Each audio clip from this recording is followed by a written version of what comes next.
Doctor. Chapter 1. The Good Student.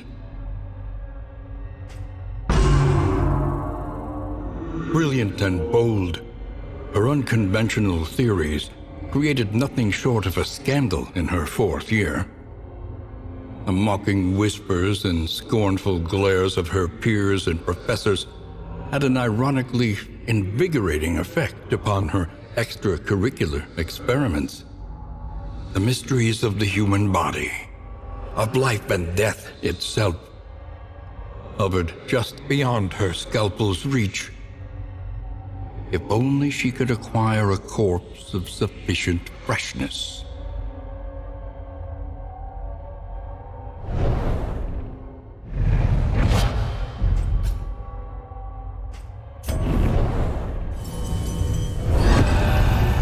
Chapter 2. Head of the Class.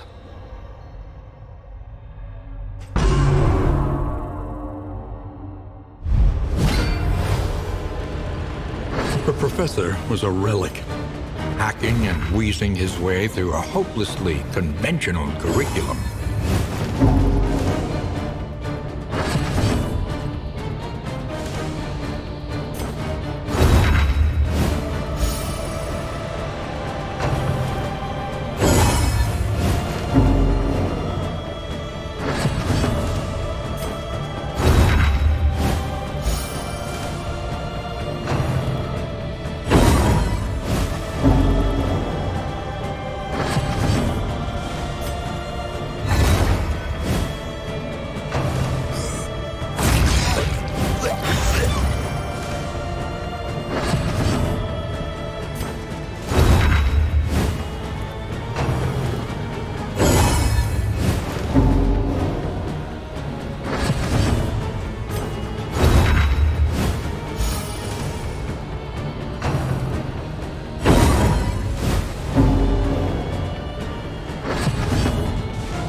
She delighted in the combative debate, and behind her bookish glasses, reveled in their outrage and confusion.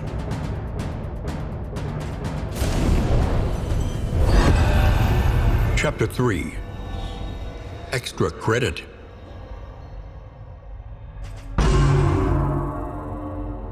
By the 2nd semester, her research was at a critical point, and regular supply raids of the university laboratories had become necessary.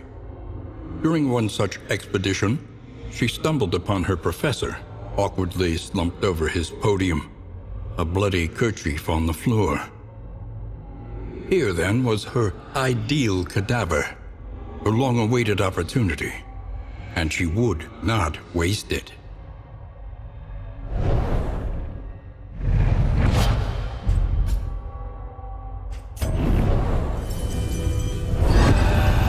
Chapter 4. Failing Grade.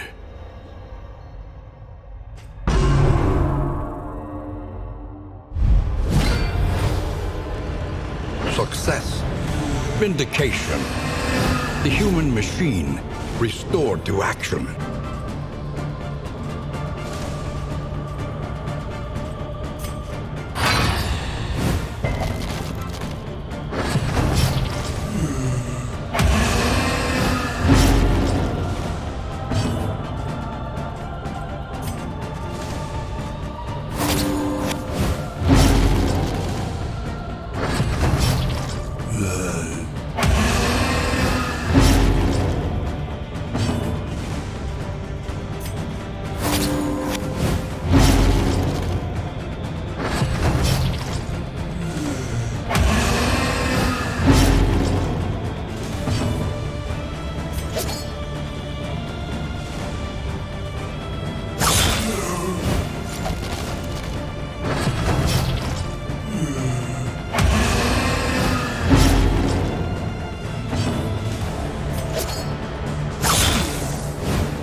shrieking and wailing was horrible.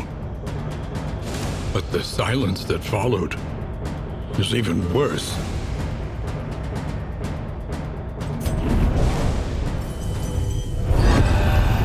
Chapter 5. Do No Harm. Disposal of the body was a procedural affair. A carboy of acid would dissolve the thing and no evidence would remain. In the weeks that followed, however, she found herself unable to focus, sitting motionless at her desk, paralyzed by the ceaseless wailing that reverberated in her mind.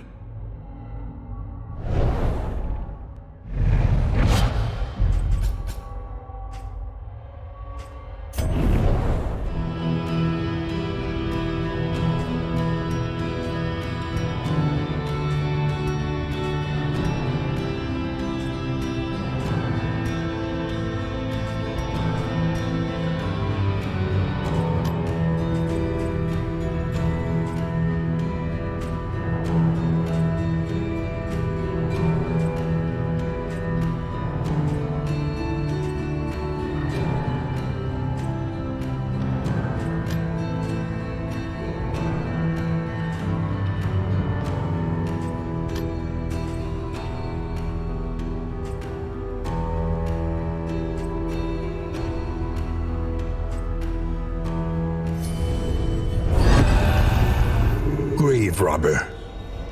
Chapter 1. Luxury's Lap.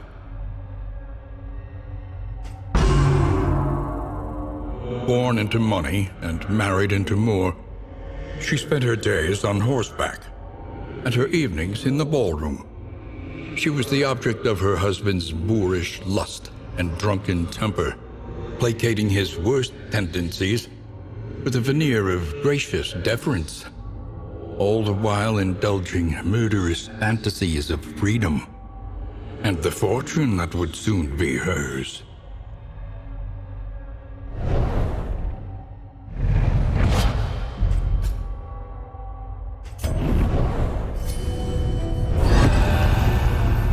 Chapter 2.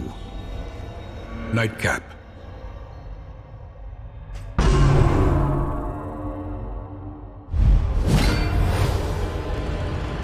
Night after night of disrespect and abuse, enough was enough.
She listened, smirking, as his empty apologies came in desperate, choking gags.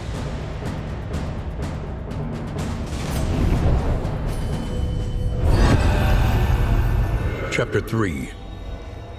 Embarrassment of Riches.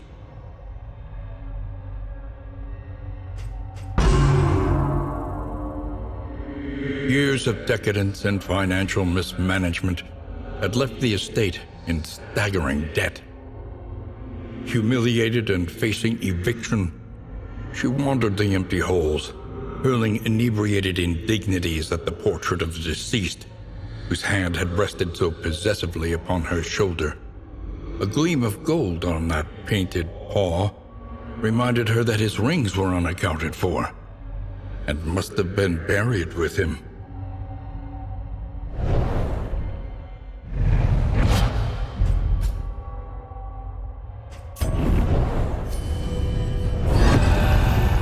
Chapter 4.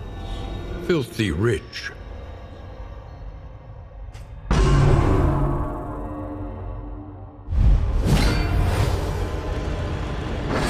preserve her social standing, she would pilfer the rings from his fingers, the gold from his teeth.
She was awash in exhilaration, the glint in her eyes outshining the fistful of ill-gotten gains.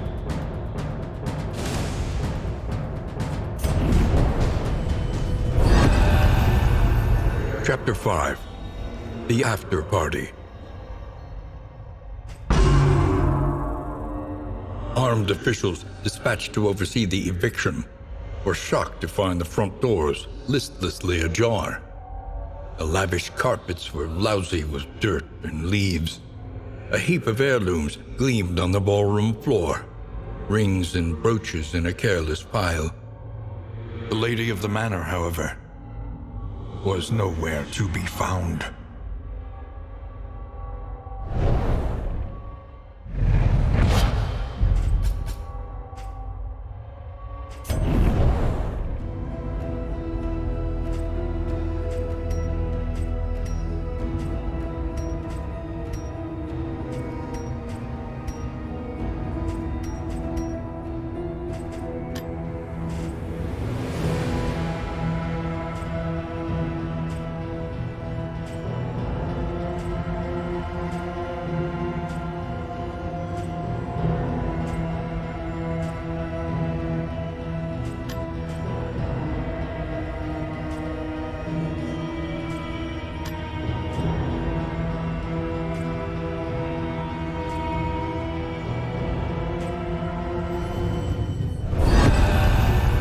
Highwayman. Chapter 1. Freedom.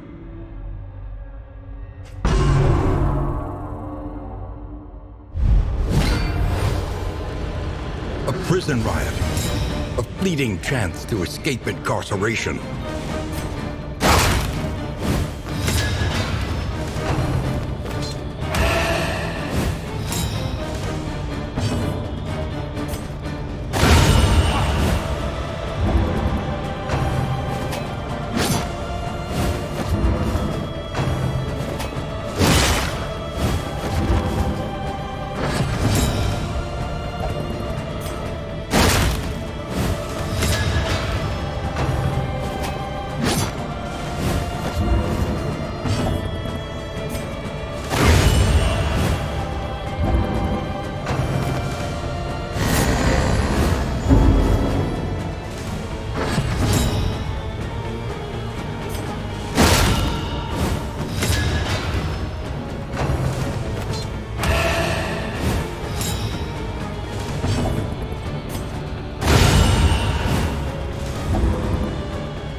He would be a fugitive, a hunted man, but a free one nonetheless.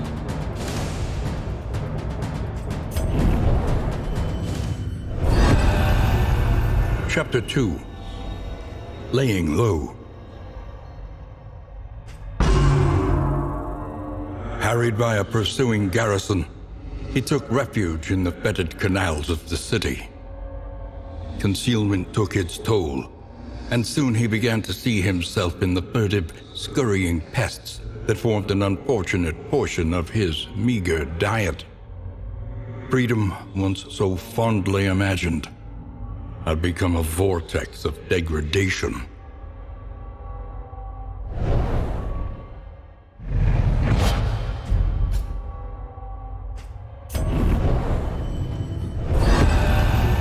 Chapter 3. One Last Job. He was sick and starving, and in desperation, offered his expertise to an unscrupulous malefactor. Shackled once more to an unsavory task by an advance of gold, he lined his belly, girded himself, and prepared for one final heist.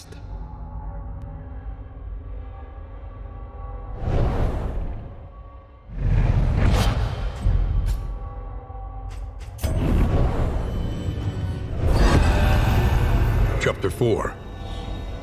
Highway Robbery.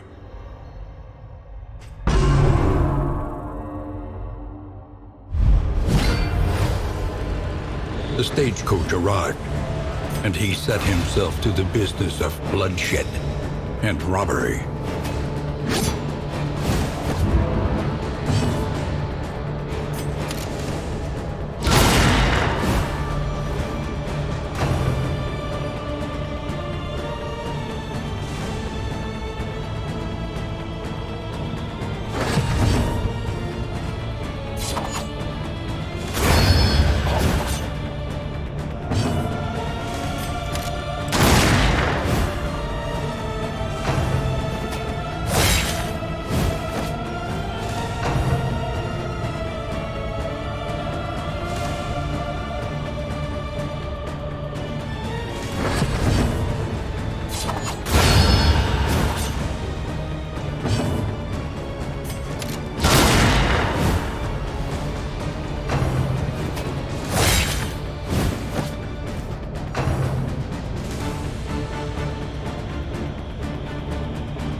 He fulfilled his obligations with exceptional lethality, but his grim satisfaction would prove short-lived.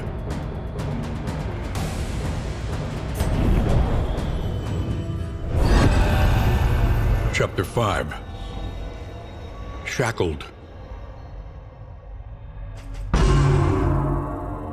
The lifeless bodies of a woman and child, horribly mutilated by errant gunfire, stared spectrally through the remnants of the coach door. Arrested by the ghoulish sight, he felt the cold chains of remorse tighten around his heart.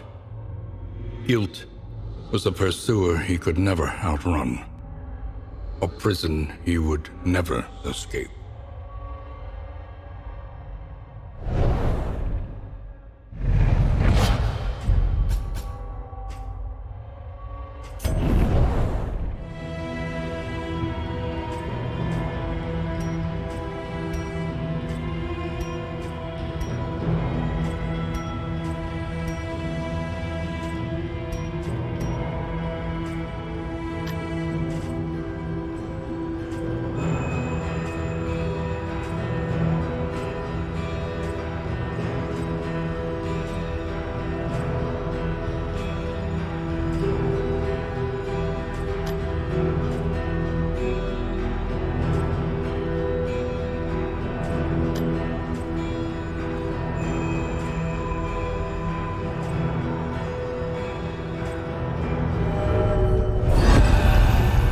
Man-at-Arms. Chapter 1. A Premature Promotion. The politics of a military career are perhaps as treacherous as war itself. Though untested in combat, his acumen for advancement was unmatched. Through a dubious campaign of influence and intimidation, he had at last claimed a coveted command, and was eager to bask in the glory of the victories that were sure to come.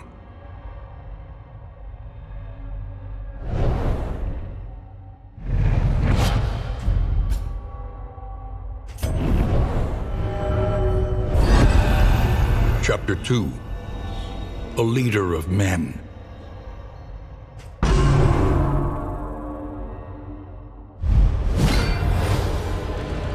Behold the conquering general, marching his men to victory.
A massacre. A complete and total failure of command.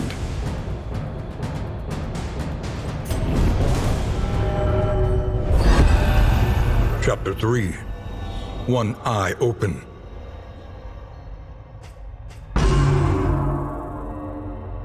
Every night, the men of his regiment would interrupt his fitful convalescence. Mutilated and maimed, the spectral garrison clawed at his bed covers, whispering hateful truths in his ears. The exhausted attendants in the field hospital would wake to the sound of panicked screaming and inglorious sobs. It was not the war that had taken his eye. It was pride.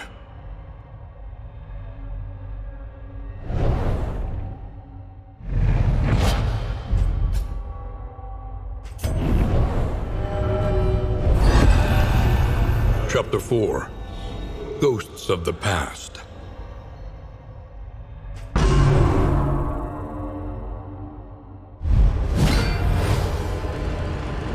Demoted and disgraced, he returned to the battlefield, ready to endure the wrath of his regiment and grant them some small peace.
At last, he would sleep undisturbed, and perhaps find some comfort in that murky abyss of dreamless wonder.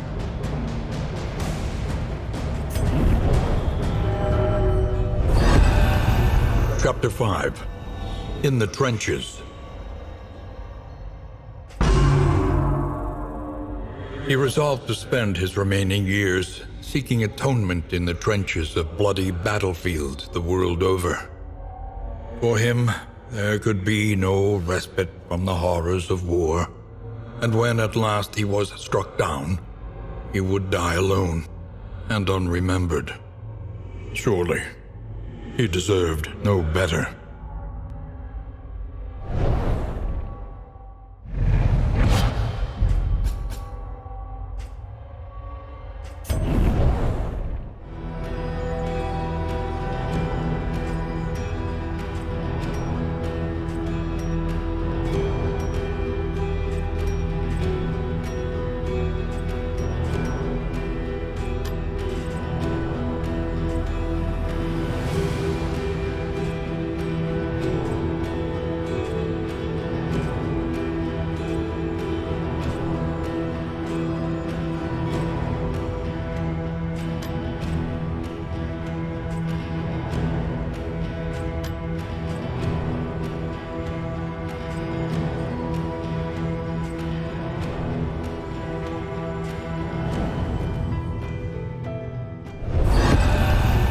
Hellion. Chapter 1. The Eve of Glory. She was young to join the warband, but any who challenged her readiness were met with clenched fists and violent indignation. Having bloodied the last of her detractors, the matter was considered finally settled.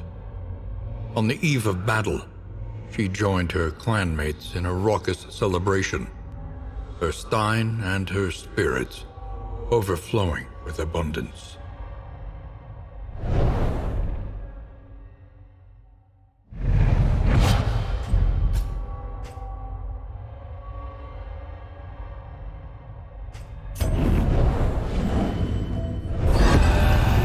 Chapter 2. The Brave.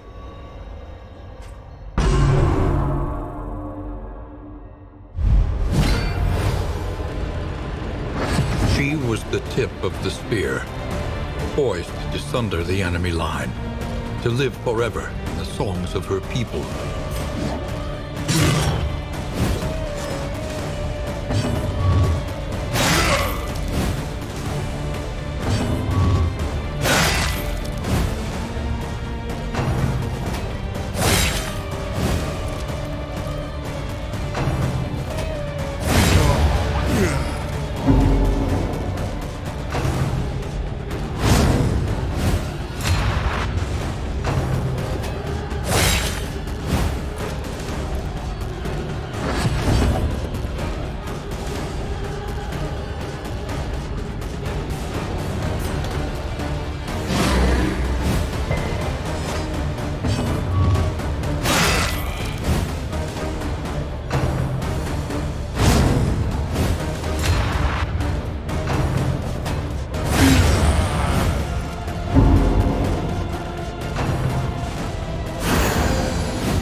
entire life spent in preparation.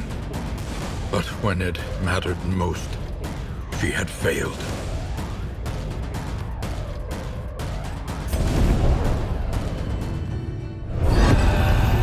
Chapter 3. Night in the Woods.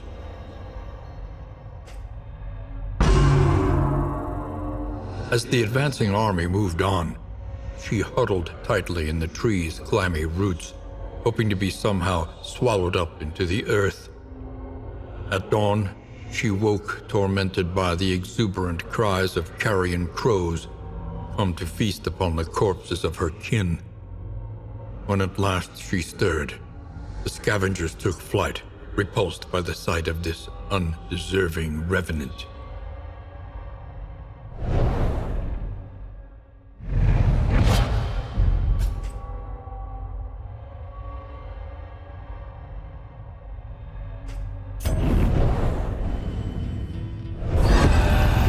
Chapter 4. Shame and Exile.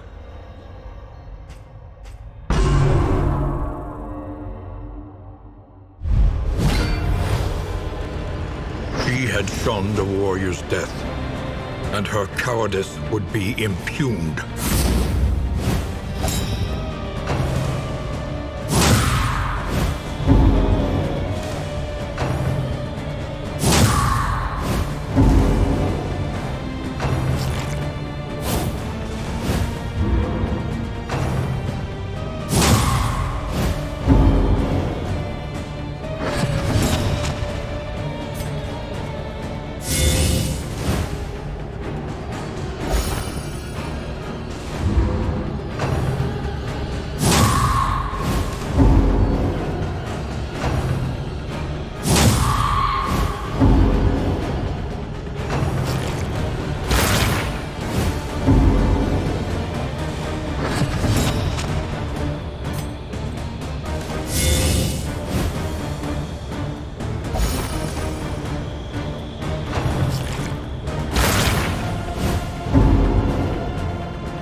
They cast her out, an exile, unwelcome and unsung.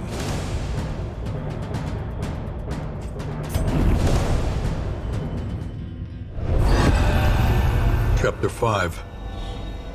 The Great Emptiness.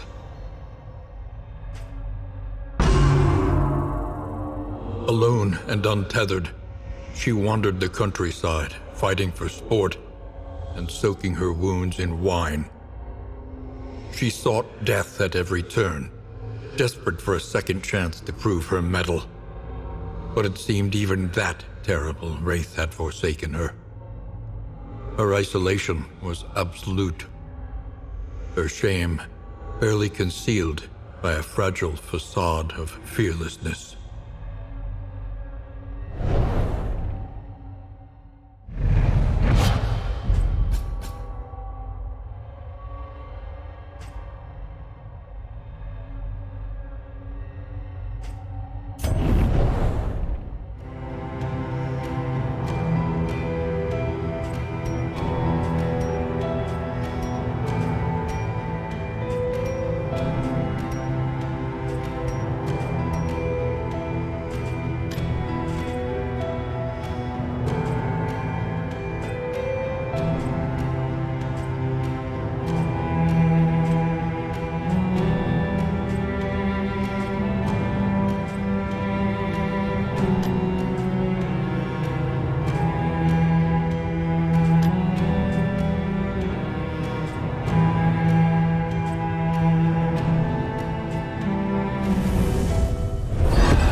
Runaway. Chapter 1. The Pigs of St. Martha's.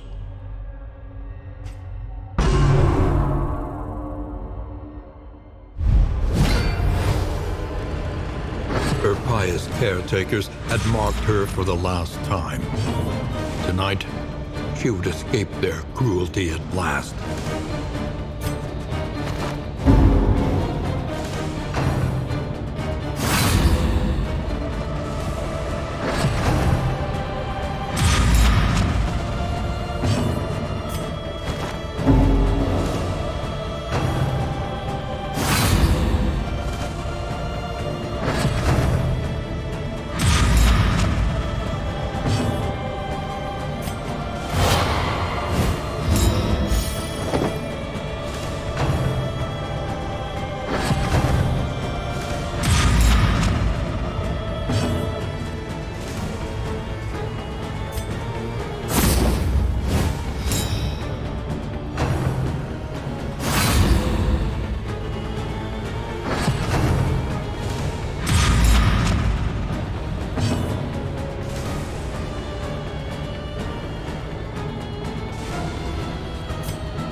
She ran blindly into the rain, the squeals of the pursuing sisters lost in the howling wind.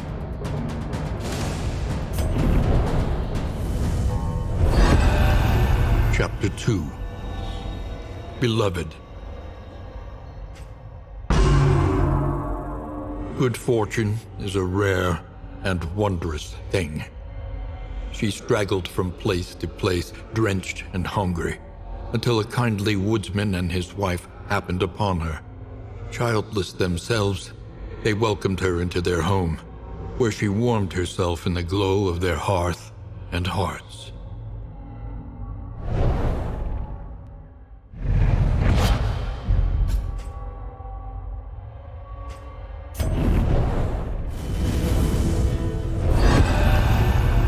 Chapter 3. Drawn to the Flame.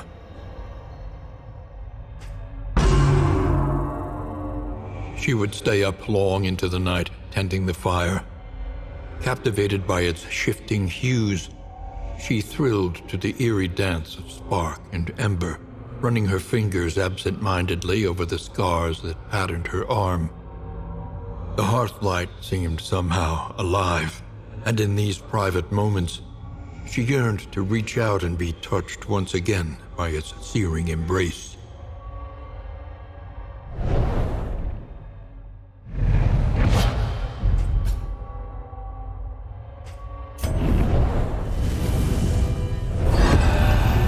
Chapter 4.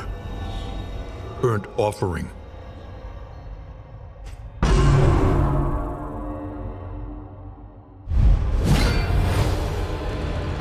An accident, but surely there was time to contain the flames.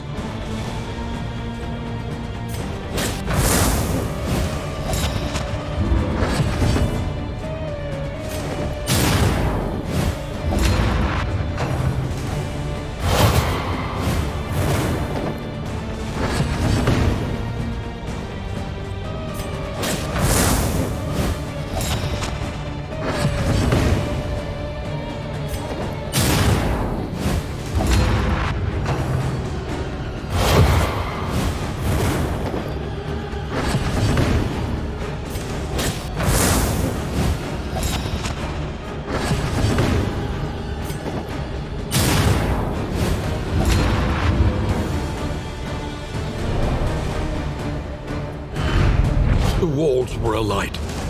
There was no stopping it now.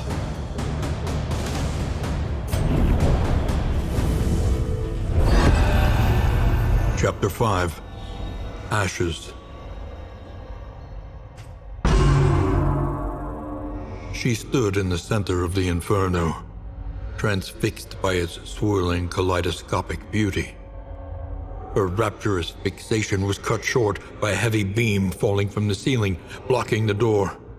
Panicked, she dove headlong through a window as the cabin bloomed into a pyre. Heaped upon the wet grass, she heard the screams of her adoptive parents, trapped and burning in their bedroom.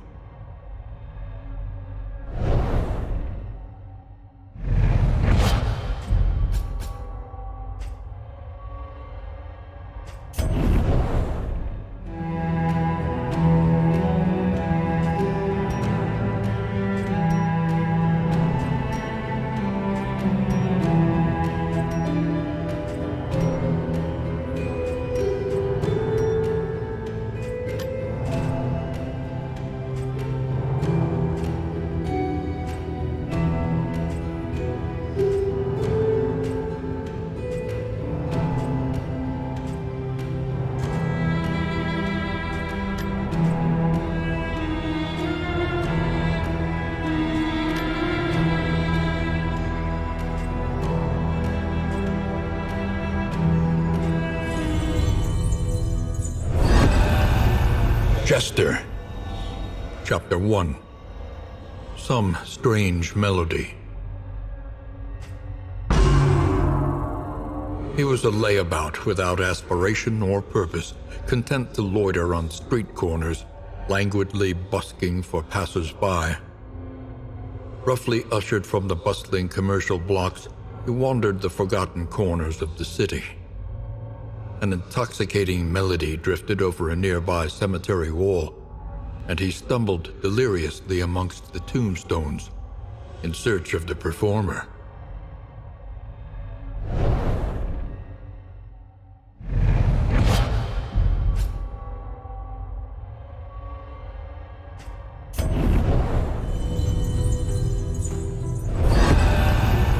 Chapter 2. Music of the Night.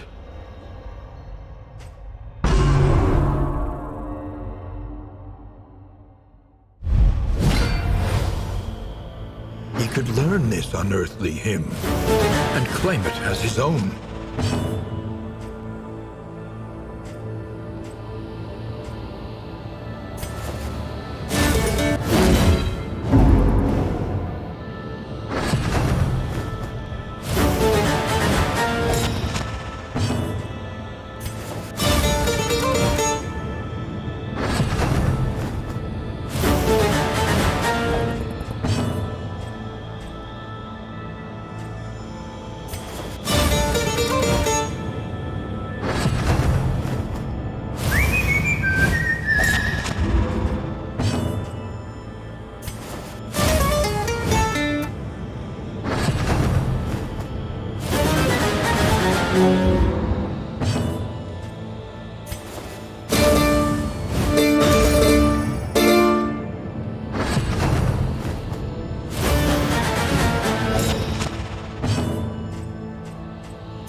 Ambition, so long dormant within him, had been roused. He delighted in fantasies of fame, renown, and respect.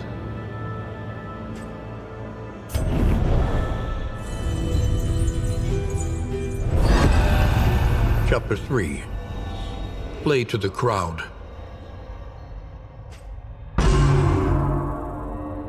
When word of his uncommon talent reached the palace, he was summoned to entertain king and court. Anticipating an historic performance and enthused adulation, he was stunned to find himself instead the object of their debased ridicule. While his noble audience dined drunkenly, he was mocked, tortured, and subjected to an obscene array of dangerous and decadent humiliations.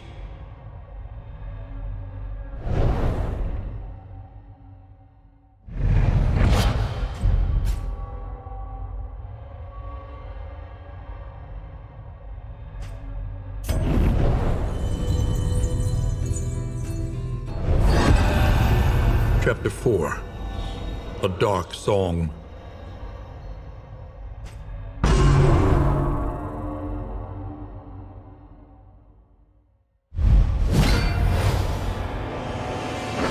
He unleashed his resentment upon instrument and crowd, playing the demoniac melody with unrestrained fury.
This was the song of the dead, and it had exacted a fitting tribute.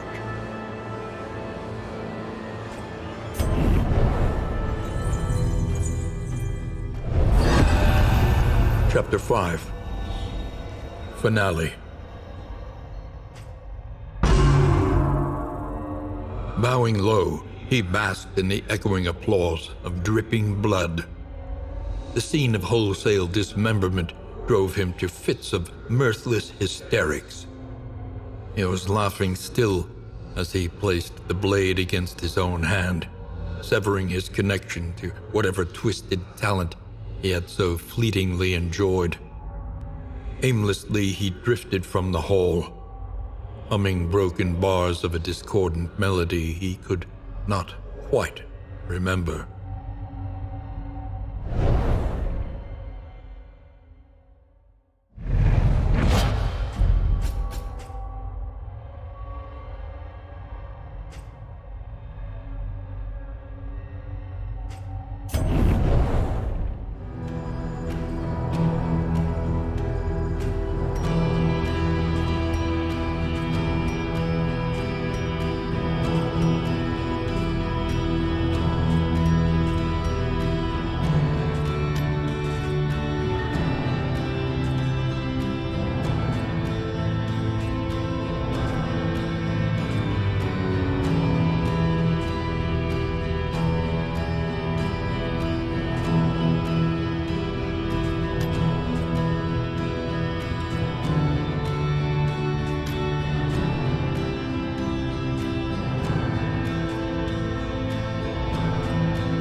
Leper. Chapter 1. Shun Them Not.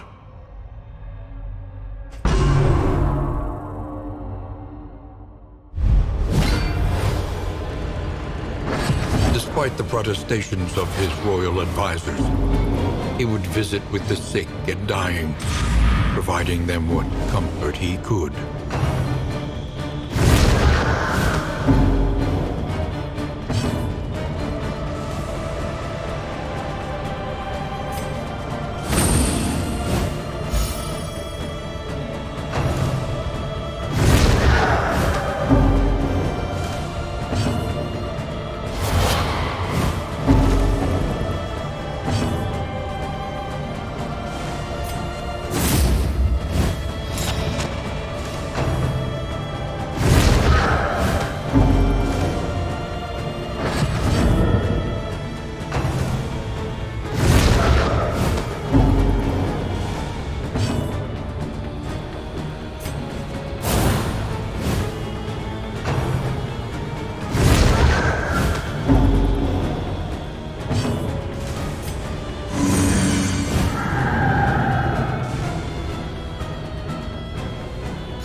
the ailing and infirm were far less repulsive to him than the venomous whispers of his scoffing entourage.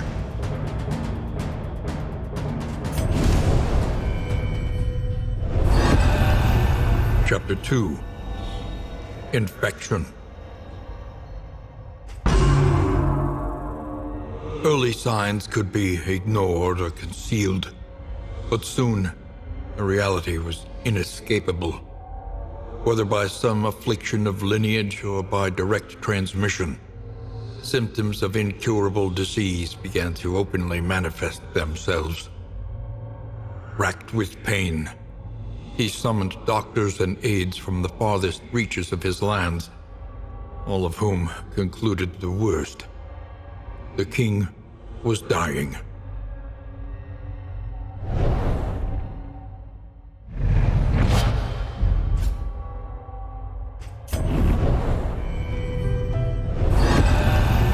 Chapter 3. Treason. Sedition, like any illness, spreads slowly.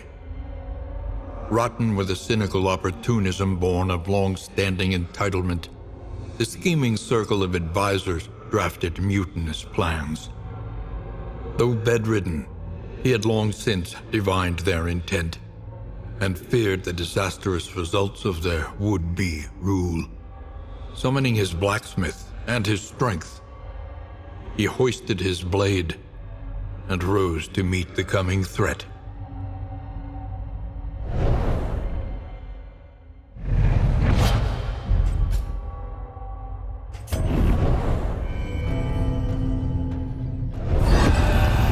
Chapter 4. The Purge.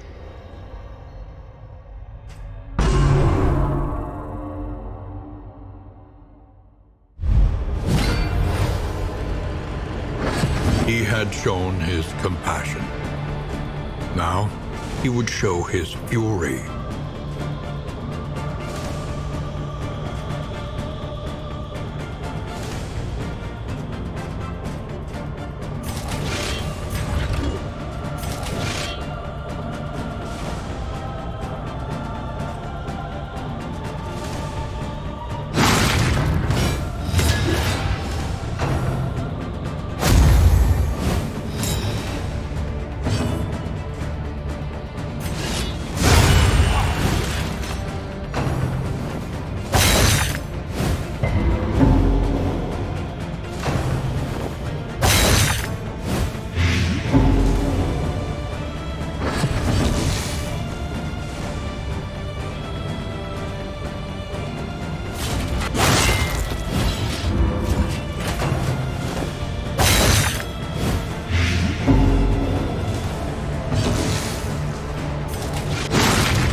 His blade had broken, but so too the treasonous plot.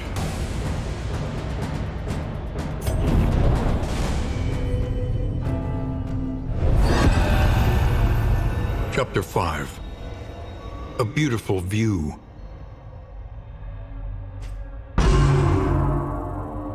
Satisfied that the spirit of his benevolent tenure would endure, he abdicated the throne. People gathered at windows and along the roads, weeping. Some threw petals at his feet, while others watched in reverent stoicism. As he walked beyond the city gates, he marveled at the beauty of the world and was grateful for his many blessings.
Occultist. Chapter 1. The Ritual.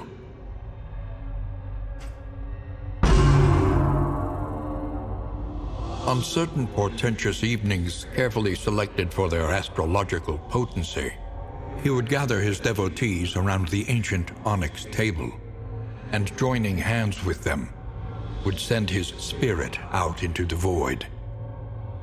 Safely tethered by their vital energies, he was free to wander the outer spheres in search of some dark communion and impossible power.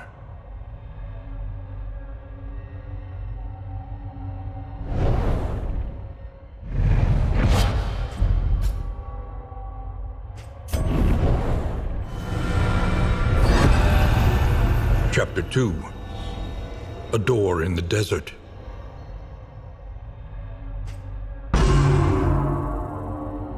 He found himself in a vast expanse of windswept dunes. Ahead, the stone spires of a pyramidal temple called down jagged bolts from a rolling, angry sky. Undaunted, he crossed the threshold of the towering aperture, settled himself upon the central dais, and prepared for the coming sacrifice.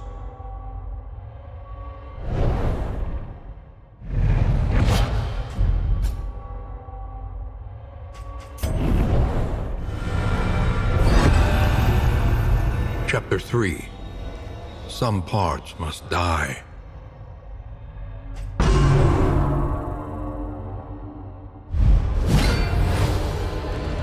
Terrible though it was, he would pay the price for power.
The emptiness in him called out across boundless gulfs of unknown space.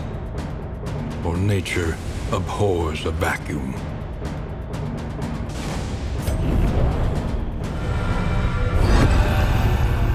Chapter 4. The Guest.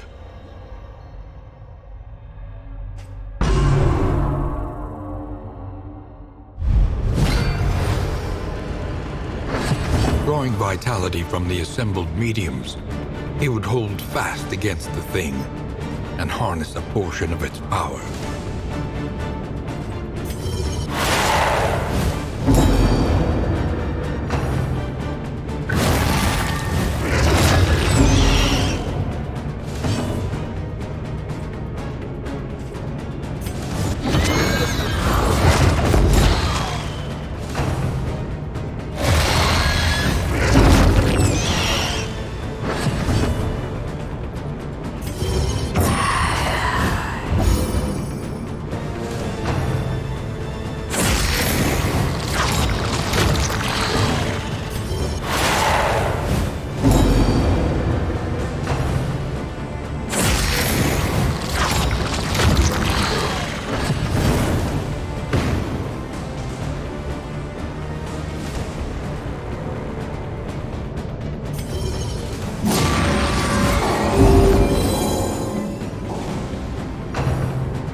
Imbued with strange currents of infernal origin, his apotheosis was complete.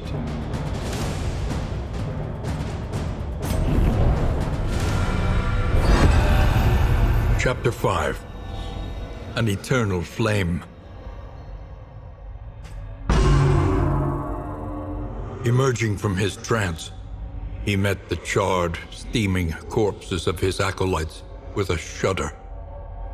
He could sense the eldritch entity stalking the edges of his consciousness, probing for weaknesses. He had become a beacon, a conduit to unknown regions, and would be assailed by those blasphemous forces all the rest of his days.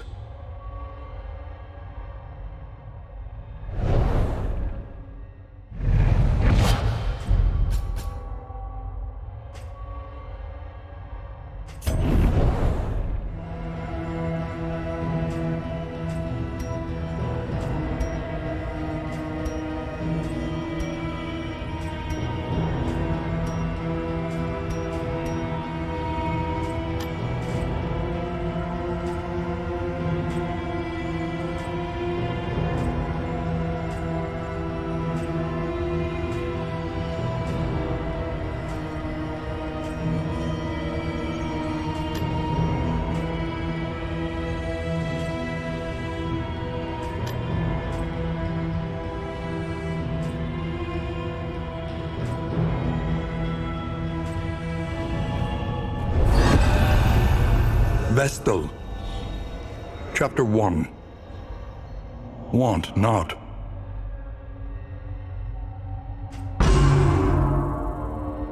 Together with her sisters, she tended the Order's sacred flame in pious humility. The Abbey's austere arches and sanctified masonry afforded her a life of sheltered privilege that few beyond the walls could imagine.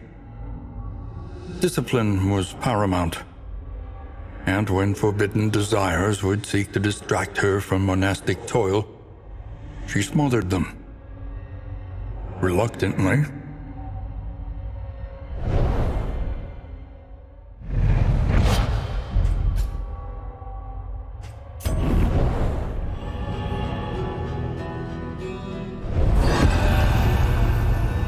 Chapter 2. A Momentary Lapse.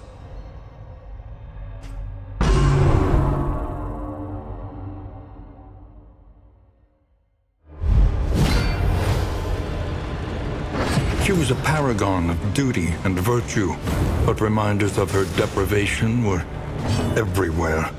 Surely she deserved some indulgence for her labors.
Immersed in her reverie, she started violently at the piercing admonitions of the furious abbot.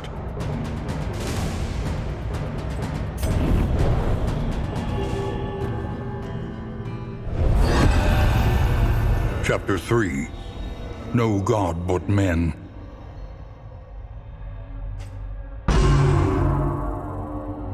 Her terrified wails rang off the transepts as the abbot dragged her to the oubliette. As a deterrent to the congregation, her punishment would be more than commensurate with her blasphemy. Locked interminably in the festering dark, she awaited retribution from the divine, while suffering the mortal tortures of its enraged servants.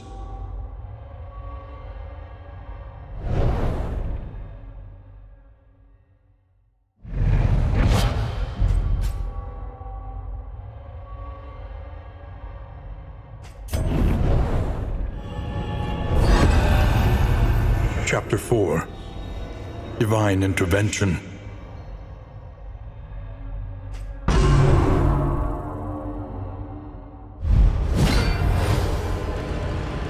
Vindication. A golden ray beamed affirmation into the stagnant blackness of the dungeon. No divine punishment awaited her. It was her captors who had strayed from the light.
Radiant with revelation, she stormed the stairs to the cloisters.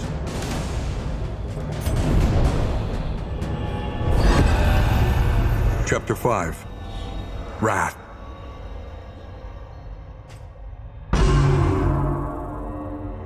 Eager to share her emancipation with her convent, she rushed headlong toward the dormitory.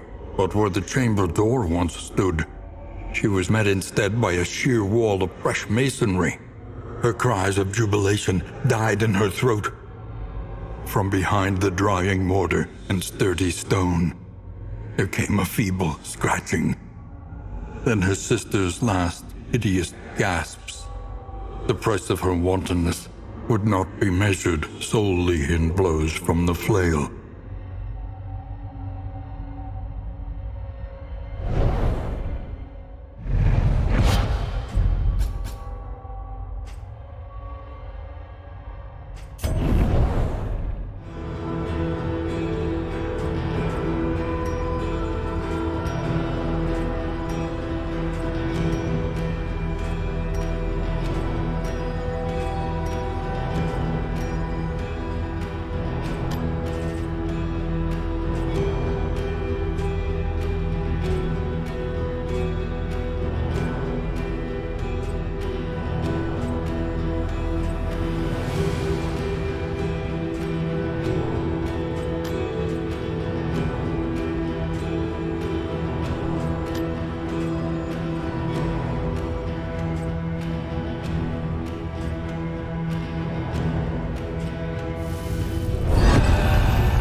Flagellant.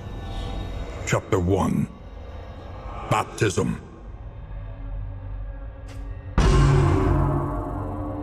He was a listless shade of the city, indifferent to his penury. With his skeletal build and bleeding gums, he looked an easy target for a pair of drunks seeking an outlet for their frustrations. The blows rained down, a tooth cracked, and a feverish crimson eclipsed his vision. In pain, there was power. He rose above his panting assailants and, reveling in the marks of their sin, forgave them their trespasses.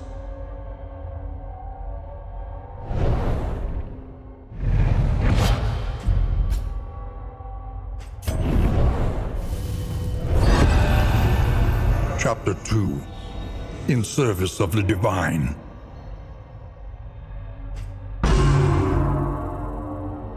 Drawn to the somber depths of the church's oubliettes, he pledged his life to the clergy.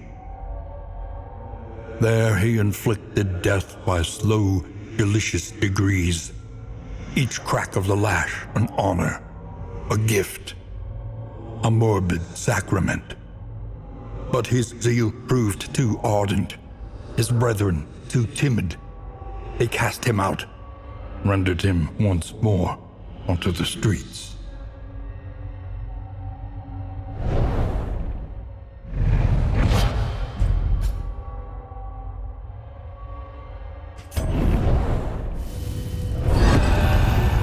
Chapter 3. More.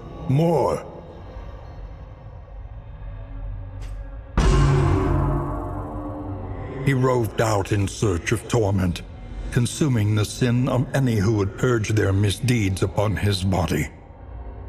Each wound fueled his fervor, a rapture only found in baptism by the lash. Drunk on his bloody intinctions, manic with the need for some elusive apotheosis, he gouged at himself without mercy. As blood poured from his rended flesh, his consciousness faltered, and the thundering hoofbeats of death rang violent in his ears.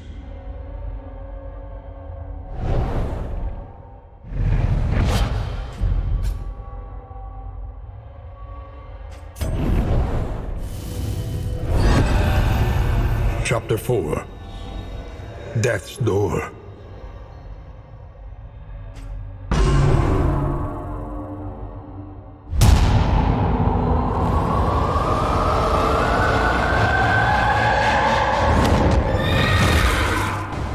Her scythe promised numbing obliviation. A premature end to his sacred journey of sensation.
From the world's gruesome delights.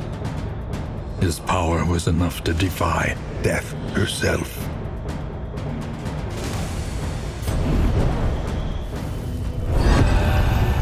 Chapter 5. Behold the Man.